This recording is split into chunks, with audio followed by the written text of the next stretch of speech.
আসসালামু আলাইকুম বন্ধুরা, আজকে আমি বানিয়ে নিব আলুর খুব সুন্দর একটা পকোড়া। তো এখানে আমি দুইটা আলু সিদ্ধ করে নিয়েছি। আলুগুলো এখন খুব সুন্দর করে এভাবে ম্যাশ করে নিব। আলু ম্যাশ করে নেওয়া হয়ে গেছে।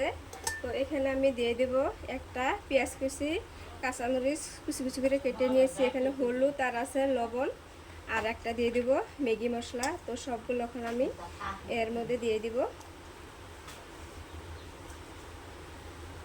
তারপরে এটা হলো ম্যাগির মশলাটাও দিয়ে দিব। এবার সবগুলো একসঙ্গে ভালো করে মিশিয়ে নিব। এইভাবে মিশিয়ে নিব ভালো করে। আলুর এই চপটা বানাতে বেশি সময় লাগে না, মানে আলুর পকোড়া, চপ কয় না পকোড়া কয়, এটাকে খুব অল্প সময়ে হয়ে যায়।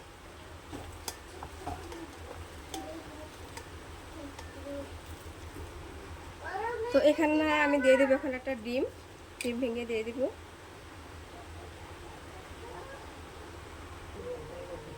ডিমটার সাথে আলুর এই চপটা ভালো করে মিশিয়ে নিব। এইভাবে মিশিয়ে নিব।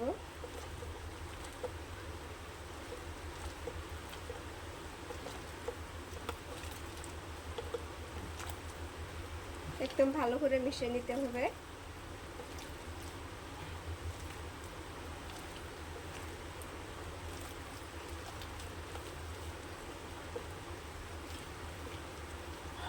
তো মিশিয়ে নেওয়া হয়ে গেছে।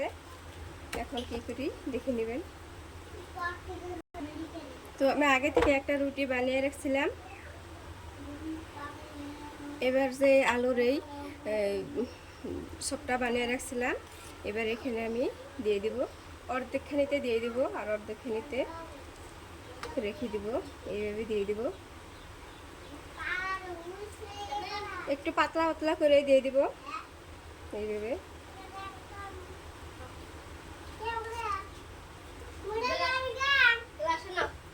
এইভাবে দিয়ে দিব। এবার রুটিটা এইভাবে ভেজ করে দিব। এইভাবে ভেজ করে দিলাম। তারপর একটা চাকুর সাহায্যে কেটে নিব লম্বা লম্বা করে। এইভাবে কেটে নিব। এইভাবে কেটে নিব।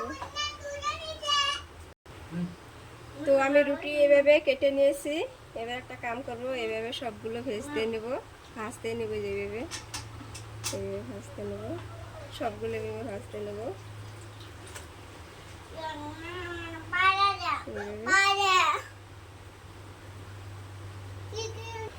তেলটা আমি আগে থেকে গরম দিয়ে রেখেছিলাম। এখন এগুলো ভেজে নিব।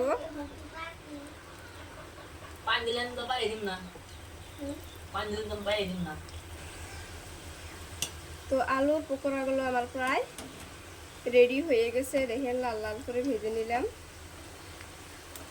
একদম মুসমুসে হয়ে গেছে।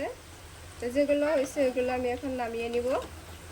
এগুলো রেডি হয়েছে, এগুলো নামিয়ে নিব, বেশি পুড়ে যাবে। এই বাকিগুলো ভাজা হয়ে গেছে। এবার এগুলো নামিয়ে নিব আর গ্যাসটা অফ করে দিব।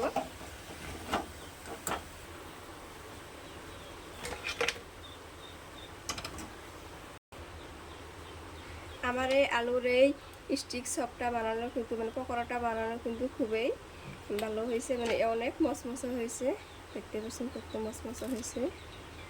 তো এখন আমি একটা বাটিতে সস নিয়ে নিয়েছি। এবার বাচ্চাদেরকে এটা দিয়ে দিব খাইতে, গরম গরম আলু আর ময়দার পকোড়া।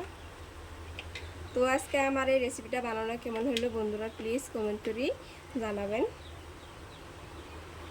তো সবাই ভালো থাকবেন, সুস্থ থাকবেন। আল্লাহ হাফিজ।